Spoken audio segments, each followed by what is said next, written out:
उस दरवाज़े के पास नहीं थी। और अजीब बात ये थी कि जिस दरवाज़े को सुनैना ने खोला था वो दरवाज़ा बंद था। उसने टॉर्च की रोशनी चारों तरफ डालनी शुरू कर दी और उसे सुनैना कहीं भी नज़र नहीं आ रही थी। अपने आसपास फैले काले अंधेरे में हर कमरे की तरफ टॉर्च की रोशनी डालते हुए वो डरी सहमी आंखों से देख रहा था। उसे समझ नहीं आ रहा था कि उन दोनों ने कौन सा दरवाज़ा खोला था। आगे के कमरे और पीछे के कमरे एक जैसे लग रहे थे। वो टॉर्च की रोशनी एक और कमरे के दरवाजे पर डाल रहा था। तब उसे महसूस हुआ कि उस कमरे के अंदर कोई है। उसने अपनी सांसें रोककर हल्का सा कदम उठाया और उस कमरे की तरफ बढ़ने लगा। दरवाजे पर दस्तक देते हुए उसने आवाज़ लगाई, सुनैना। और कमरे के अंदर से एक अजीब सी आवाज़ सुनाई दी, जैसे कोई बेमायने अंदाज में मुस्कुरा रहा हो, शर्माता हुआ हंस रहा हो।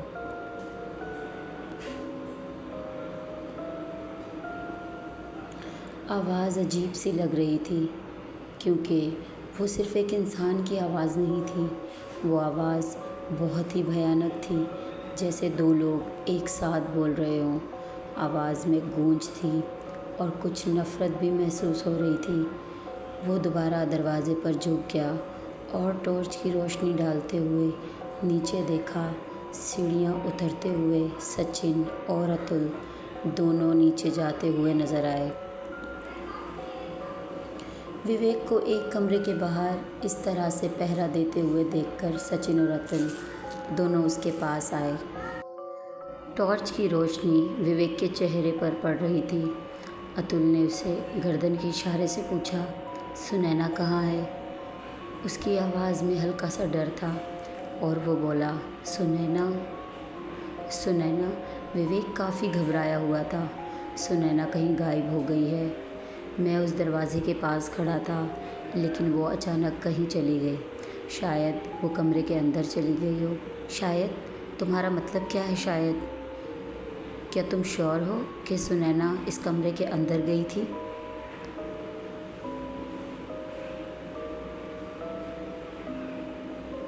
हाँ, मतलब वो चमगादड़ मेरे ऊपर झपटा तो मेरा ध्यान बट गया।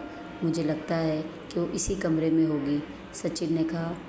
इस बंगलो के अंदर तो छोड़ो, यहाँ आसपास के जंगल में भी कहीं कोई जानवर या चमगादड़ हमें दिखाई नहीं दिया। तो जहाँ तक चमगादड़ की बात है, अब तक तो हमें कोई नहीं दिखा। और दूसरी बात, हमें अंदाज़े पे नहीं चलना, गलती की कोई गुंजाइश नहीं है।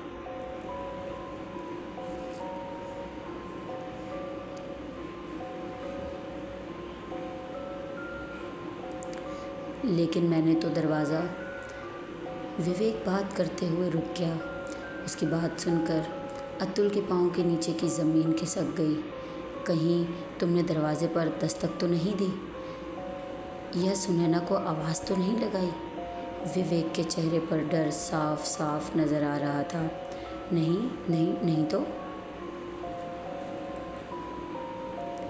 अतुल की बात सुनकर सचिन एकदम से बोल पड़ा, सही किया, आवाज़ दस्तक कुछ भी नहीं देनी चाहिए।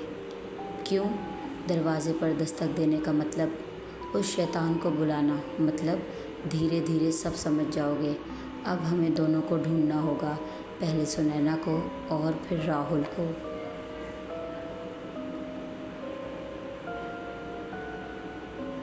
सुनैना इसी कमरे के पास गायब हुई थी। हमें कोशिश करनी चाहिए। कोशिश? हाँ, तुम्हें शायद पता नहीं हम किस मुसीबत में फंस गए हैं। मुसीबत? कैसी मुसीबत? विवेक की हालत डर के मारे बहुत ख़राब थी। तुमने छलावा के बारे में सुना है?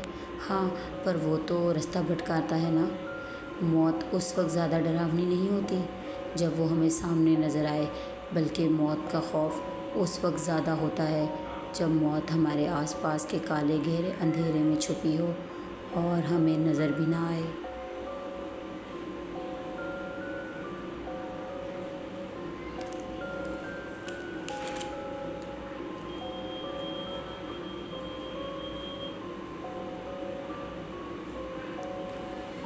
वो हम पर ऐसे काले अंधेरे से नज़र रखती है, तुम्हारे डरे हुए दिमाग के साथ खेलना शुरू करती है, डरा कर हमारे डरने का इंतज़ार करती है, और जब हम डर डर कर अपनी जान बचाने के लिए चीखने लगते हैं, तब वो हम पर झपटा मार कर हमें ख़त्म कर देती है। सचिन ने दोबारा से विवेक के चेहरे पर नज़र डाली। जो सच होता है वो हमारी नज़र नहीं देख सकती, और जो नज़र आता है वो सच नहीं होता।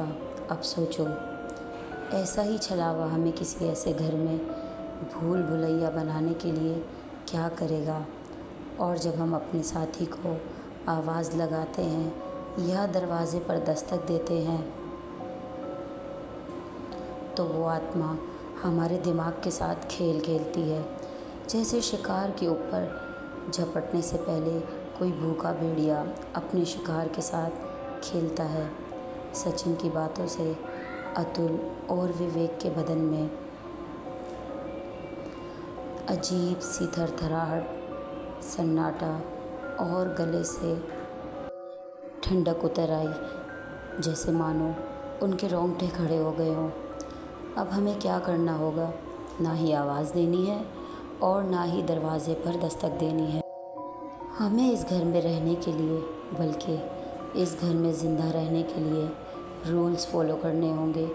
बातें करते हुए सचिन ने टॉर्च ऑन की तो विवेक की नज़र उसके हाथ पर पड़ी, तो वो उसके हाथ का ज़ख़म देखकर दंग रह गया और पूछने लगा कि ये क्या हुआ है।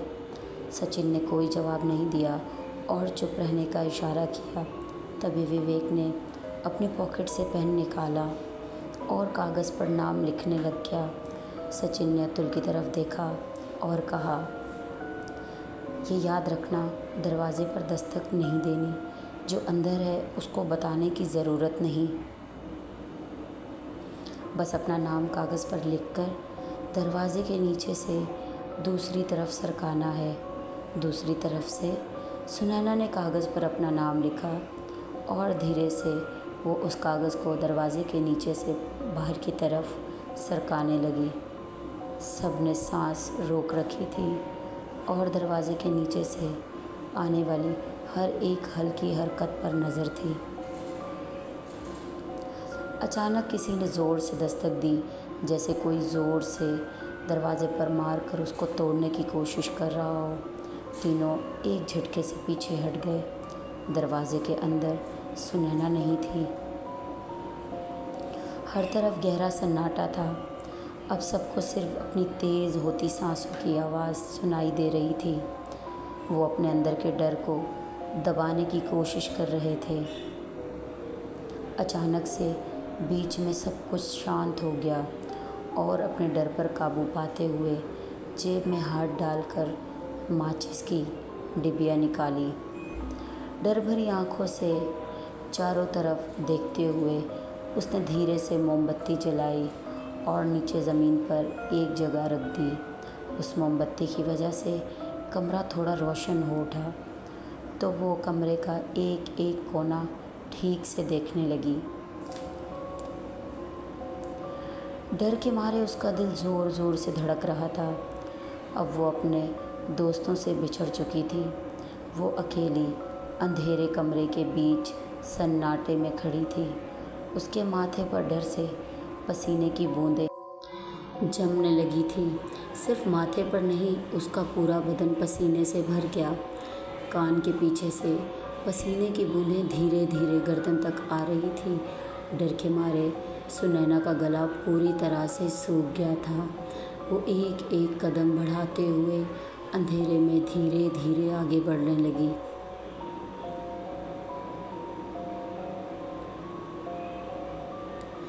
इस कमरे में भी राहुल के होने का कोई सबूत नहीं मिल रहा था।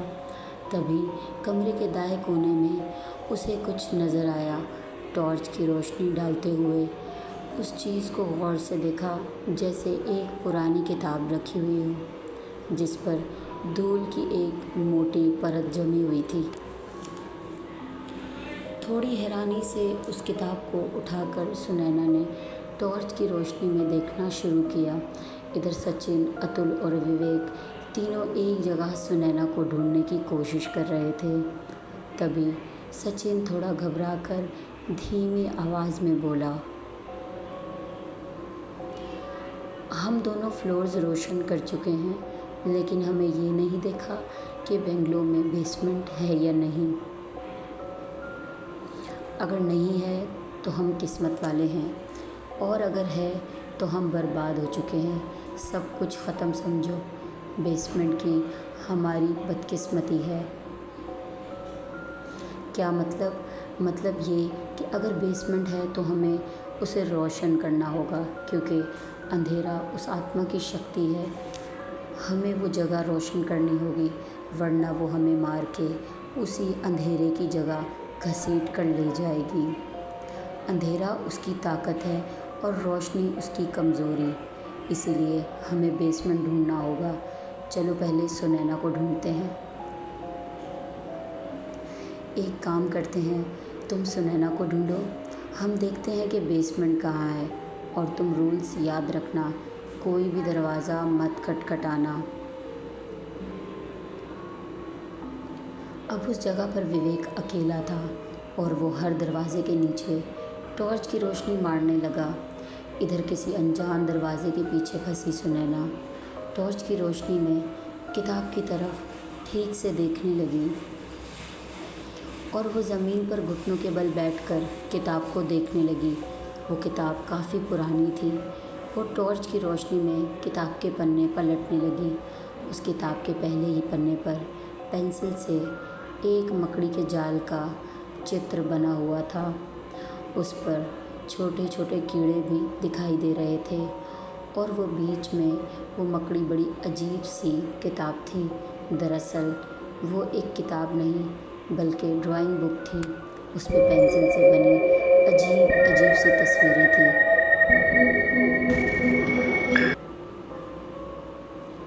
जैसे कोई अजीब सा काला साया कागज़ पर उतर गया था।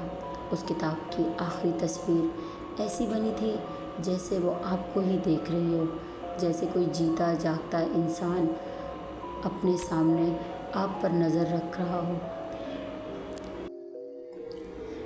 एक तस्वीर ऐसी थी जैसे इसकी आंखों से खून बह रहा हो। एक तस्वीर में सिर्फ हड्डियों का ढांचा था, जैसे किसी ने मांस खा लिया और सिर्फ हड्डियां बाकी रह गई हों। और आखिरी पेंटिंग में एक वीरान जंगल में एक औरत खड़ी थी, और ऐसा लग रहा था जैसे वो आहिस्ता आहिस्ता तस्वीर से बाहर निकल रही हो। और किताब का आखिरी पन्ना खाली था और उस पर लिखा था कि मैं तुम्हारे पीछे हूँ। जैसे ही सुनैना ने वो शब्द पढ़े, उसकी गर्दन के पास से एक ठंडी हवा का झोंका आया और ज़मीन पर रखी मोमबत्ती को बुझाकर चला गया। और सुनैना को लगा जैसे उसे किसी ने छू लिया हो। उसके हाथ में रोशनी का आखिरी ज़रिया वो टॉर्च थी, और वो भी बंद हो गई। उसने टॉर्च ऑन करने की बहुत कोशिश की, लेकिन वो ऑन नहीं हुई। अब उस कमरे में बिल्कुल अंधेरा था।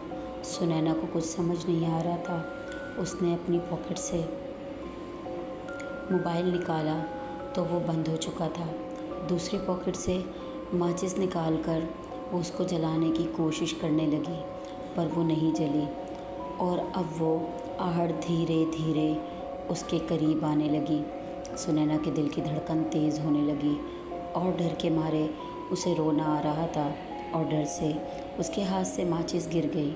उसके बाद उसने लाइटर निकाला और बहुत देर के बाद लाइटर चलने लगा तो उसकी जान में जान आई। डर के मारे उसके हाथ कांप रहे थे और एकदम सब कुछ शांत हो गया, लेकिन एकदम से एक तेज़ बदबू आने लगी। उसने बस वो किताब उठाई और उसे राहुल की बात याद आई। अगर किसी वीरान जगह पर बदबू आए तो समझ जाना कि वहाँ किसी बुरी शक्ति की मौजूदगी है। वो एकदम से पीछे मुड़ी तो पूरा कमरा खाली था, लेकिन वो आवाज़ कहीं से तो आ रही थी। तब उसको अपनी गर्दन के आसपास ठंडी हवा का झोंका महसूस हुआ, और साथ ही उसको सामने बाहर निकलने का एक दरवाज़ा दिखाई दिया। सुनैना ने हिम्मत करके बस उस दरवाज़े से बाहर निकलना था। सुनैना ने दरवाज़े की तरफ अपनी नज़रें की तो अचानक से उसका लाइटर बंद हो गया। दूसरी तरफ विवेक हर दरवाजे के पास रोशनी डाल रहा था। तभी उसको ज़मीन पर लिखा हुआ कुछ दिखाई दिया। जब उसने कागज़ उठाकर देखा तो उस पर सुनैना लिखा था। उसने उस दरवाजे के पास किसी की आहट का जायज़ा लिया और उसको कोई आहट महसूस नहीं हुई। उसने धीरे से दरवाजे की कुंडी सरकाई। दूसरी तरफ सचिन और अतुल को लाख ढूंढने पर भी बेसमेंट का रास्ता नहीं मिल रहा था।